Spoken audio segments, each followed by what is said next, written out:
Olá, gente, tudo bem? Sou o professor Felipe Moraes, professor de Física. Essa é a nossa segunda aula referente ao segundo bimestre, nos dias 4 e 5 de maio. Vamos estar abordando a relação entre os agentes erosivos, ou seja, o intemperismo, e os tipos de erosão. Esta aula é dedicada aos alunos do sexto ano A e sexto ano B. Você pode acompanhar também a nossa aula a partir do livro, a partir da página 318. Então vamos lá. Bem, na aula passada vimos o conceito de rocha e vimos que essas rochas podem ser de diversos tipos, como por exemplo, rochas ígneas ou magmáticas, rochas sedimentares e rochas metamórficas. Vimos que essas rochas elas podem se transformar a partir de fatores externos, né, dando origem a novas rochas, novos tipos de rochas. Na aula de hoje, estaremos abordando novamente essa temática, porém, vamos estar falando sobre os fatores que transformam as rochas e fazem com que elas se desgastem, como os agentes intempéries, o intemperismo. E também vamos falar sobre processos erosivos, tá bom? Então, gente, vamos ao conceito de intemperismo. Intemperismo também pode ser chamado de meteorização, tá bom? Então, o que é o intemperismo? É o conjunto de processos que provocam aí a alteração e a decomposição das rochas como resultado da ação dos agentes externos.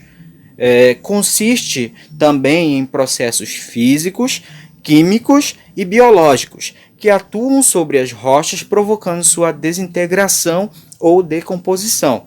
Então, elas podem ser fatores intempéries, físico ou mecânico, devido à atuação mecânica da água, do vento e da temperatura. Pode ser também intemperismo químico, quando a sua constituição aí ela é alterada, e também pode ser um intemperismo biológico causado por seres vivos. Bem, nós podemos perceber aqui os três tipos de intemperismo: o físico, o químico e o biológico. Então, no decorrer da nossa aula, vamos estar aí abordando esses fatores intempéries. São fatores que influenciam o intemperismo. Então, são aqueles fatores que contribuem para que o intemperismo ocorra e esse desgaste da rocha seja efetivo. Então, o clima, ele é um fator do intemperismo, que leva em consideração a temperatura e as chuvas. Então, dependendo da região onde nós podemos encontrar determinado tipo de rocha, pode sofrer aí a ação da temperatura ou da ação das chuvas. Esse é também intemperismo, pode ser considerado intemperismo físico. Bem, relevo, infiltração e drenagem da água. Então, dependendo também do relevo, se é uma região de planalto, de planície, se tem muitas montanhas, muitas colinas, e dependendo também da formação do solo, né? Então, esse relevo ele também é um fator intemperismo. A fauna e a flora também é levada em consideração, né? No caso, a matéria orgânica produzida aí por esses seres vivos e a remobilização dos materiais também faz com que as rochas elas se degradem. Origem, material de origem, ou seja, resistência ao intemperismo. Então, existem alguns materiais que causam essa resistência em relação ao intemperismo. Então, tem materiais mais resistentes, enquanto que outros materiais são menos resistentes. O tempo também é um fator que influencia o intemperismo. Exposição aos agentes intempéricos, aí que a gente vai ver mais à frente. Bem, uma vez quebrada a rocha por causa da degradação, os pequenos pedaços podem ser movidos pela água, pelo gelo, pelo vento ou pela gravidade. Então, gente, conceito de erosão. Então, erosão é o processo natural de degradação, decomposição, de transporte e deposição de materiais de rochas e solo. É o processo de degradação e remoção de partículas do solo ou fragmentação de rocha pela ação combinada da gravidade com a água, o vento, o gelo ou também os organismos. Então, gente, nós temos aí alguns tipos de erosão. Erosão eólica, que é promovida aí pelo vento. Erosão por meio da água, que é também chamada erosão hídrica. E essa erosão hídrica, ela tem vários fatores, várias subdivisões, que a gente vai estar abordando na aula de hoje também. E também nós temos a erosão por meio da gravidade. Então a erosão pode aí ocorrer pela ação natural, ou seja, por fenômenos da natureza, ou pode ocorrer por ação antrópica, ou seja, pelo ser humano. Então as causas naturais compreendem principalmente a ação da água. Então a água é o principal agente erosivo.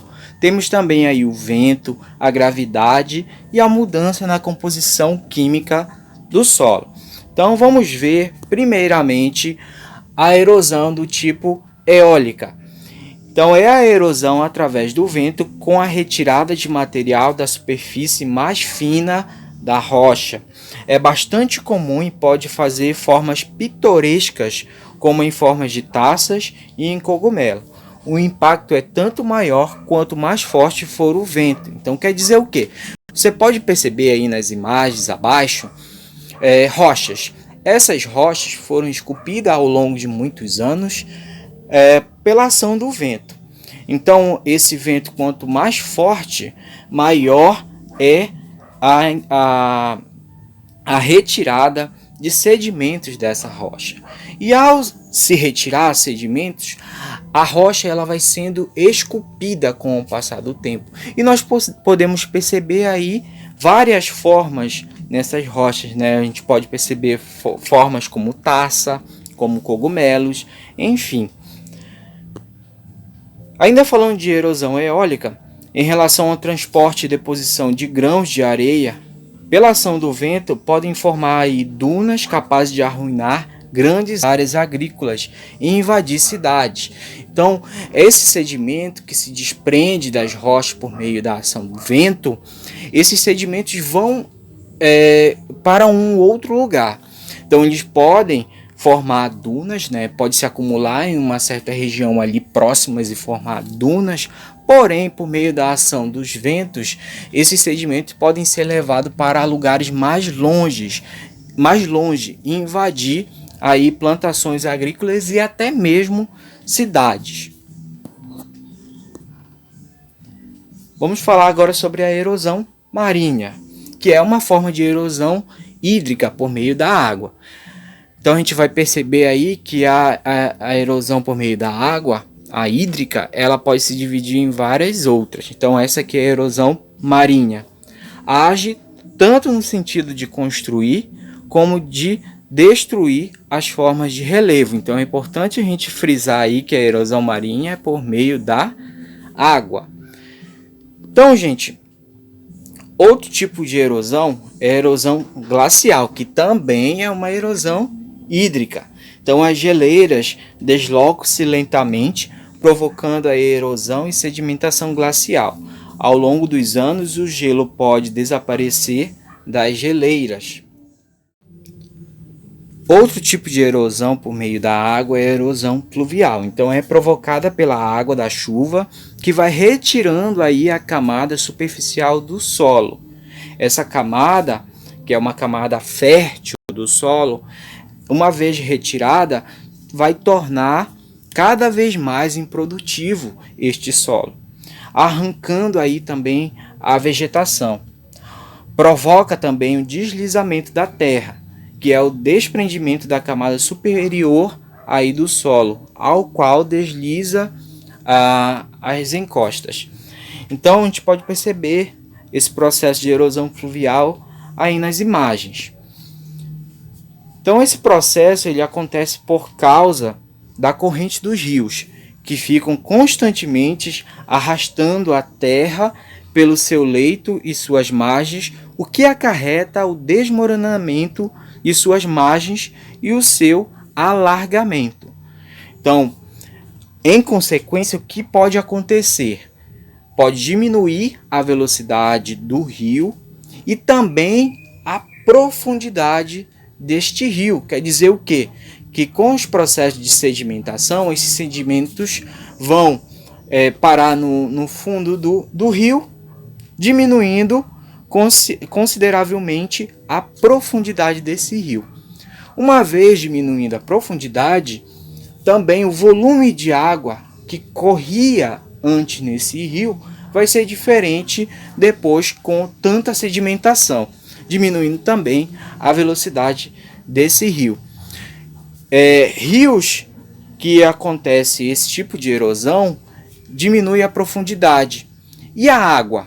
Para onde vai esta água? Então, esta água, em momentos de chuvas, tempestades prolongadas, para onde essa água vai escorrer? Na verdade, ela vai escorrer para os lados, ocasionando então aí enchentes. Este tipo de erosão é muito comum nas cidades, principalmente dentro das cidades, onde os rios citadinos estão sofrendo com esse processo de erosão por meio da ação de sedimentos e também de lixo. E quando chove bastante, então devido à pouca profundidade dos rios, essa água tende a transbordar, né, e invadir aí as ruas e as casas das pessoas. Então, outra forma de erosão é pela ação da gravidade. Então, consiste aí no movimento de rochas e sedimentos, a montanha abaixo principalmente. Então, deslize numa montanha é um exemplo de erosão por gravidade. Mas a água também contribui para deixar o solo instável. Uma vez o solo instável, a ação aí da força da gravidade faz com que haja um desmoronamento dessa região superficial do solo. A gente pode perceber esse tipo de erosão por meio da gravidade, principalmente ali no Rio de Janeiro, na cidade do Rio de Janeiro, onde tem muitos morros e muitas pessoas ocupam essas regiões, fazem construções nessas regiões onde o solo ele é muito estável.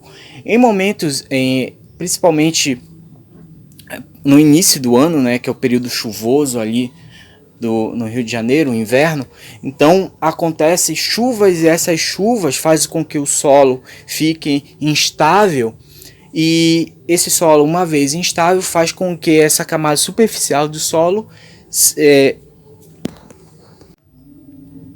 se arraste montanha abaixo, levando tudo que está acima desse solo, casas, pessoas, enfim.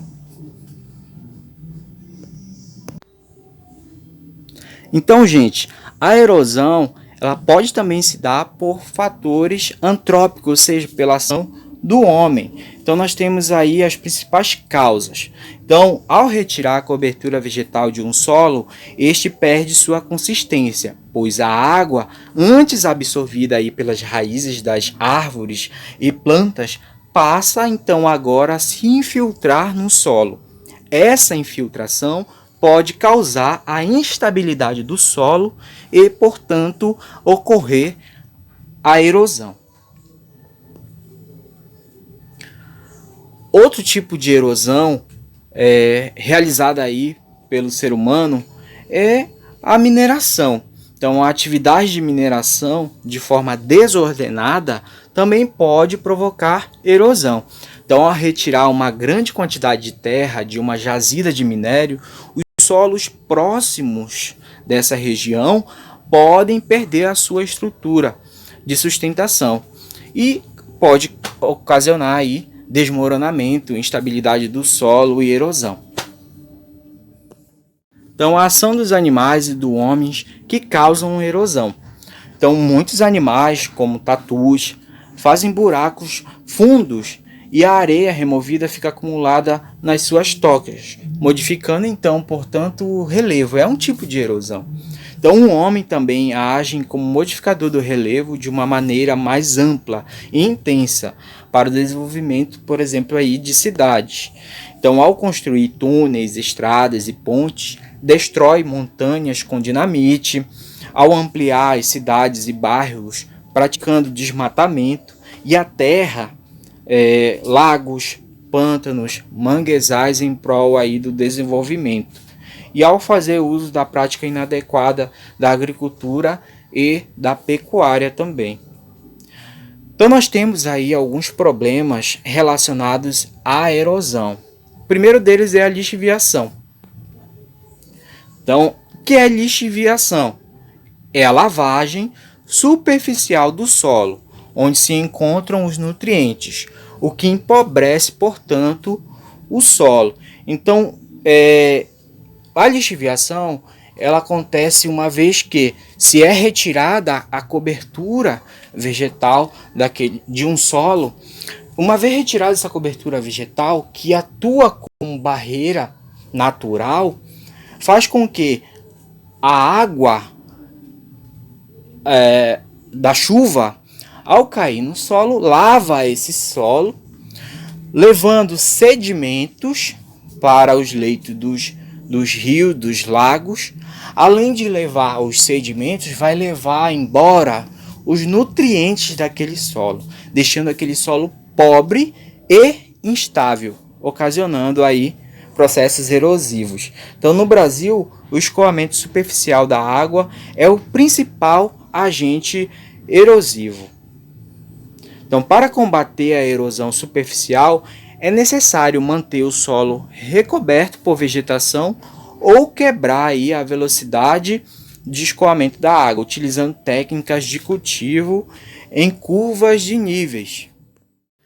Então, gente, outra problemática em relação a fatores erosivos são as vossorocas, também chamado de bossorocas ou ravinha. É o fenômeno que consiste na formação de grandes buracos de erosão, causados aí, portanto, pela chuva, em solos onde a vegetação é bastante escassa e não mais protege esse solo, que fica então cascalhento e suscetível de carregamento por enxurradas. É um solo bastante pobre, seco e quimicamente morto, ou seja, nada fecunda. Então, gente, a vossoroca pode ser prevenida com a plantação de árvores na beira dos buracos. Então, para evitar que o fluxo da água leve consigo a terra e sedimentos que são retidos, portanto, por suas raízes. Devem também ser escavadas caixas de retenção ou drenagem da água para interromper o caudal, ou seja, com que a água escoe. É um fenômeno prejudicial, pois destrói terras cultiváveis e colabora aí para o assoreamento dos leitos dos lagos e rios. Assoreamento é o nosso próximo problema erosivo. Então, o processo erosivo causado pela água, vento e processos químicos, antrópicos e físicos desagregam os solos e rochas, formando, portanto, sedimentos, que serão transportados, né? Então, o depósito desses sedimentos constitui o fenômeno de assoreamento. Então, todos aqueles sedimentos que são retirados das rochas, por todos os processos, químico, físico e biológico, enfim, esses sedimentos vão parar em algum lugar e podem acabar parando em um leito de um rio, ocasionando o assoreamento deste rio. Então, gente, o assoreamento nada mais é do que a sedimentação desse rio. Sedimentos irão ocupar o fundo desse rio, promovendo, portanto, a diminuição da profundidade, a diminuição também da velocidade da água e, portanto, ao final de um processo muito longo aí, erosivo, vai haver a morte desse rio. Ou seja, ele vai simplesmente desaparecer. Então a erosão é um problema muito sério. Devem ser adaptadas práticas de conservação do solo para minimizar este problema. Então, há formas de evitar processos erosivos são essenciais, como por exemplo, não retirar cobertura vegetais dos solos, principalmente de regiões montanhosas. Planejar aí, portanto, qualquer tipo de construção, seja ela uma rodovia, prédios, hidrelétricas, túneis, enfim, para que não ocorra no momento ou futuramente o deslocamento da terra. Então fazer a coisa toda de forma planejada para evitar problemas. Monitorar as mudanças que ocorrem no solo, realizar o reflorestamento de áreas devastadas, principalmente em regiões de encostas. Então, como eu já havia falado anteriormente, o material orgânico da floresta reduz a erosão do solo. Então, não se deve retirar o material orgânico, mas também não se deve também tirar a vegetação superficial do solo, como a gente pode perceber aqui, ó. Então, a parte aérea da planta forma touceiras que, ao se unirem umas às outras, criam uma barreira natural. Além de reter a terra, segura a água, que em vez de descer a encosta com uma enxurrada, perde velocidade e não danifica o solo. Então, daí a importância da vegetação superficial próximo dos rios, né? Então, essa característica de formar barreiras naturais é empregada na criação de retentores de sedimentos permanentes. Então, o uso de barreiras vivas do capim, bordejando aí as canaletas de drenagem em vias públicas, limita o transporte de sedimentos e detritos para as tubulações e evita, portanto, o soreamento delas.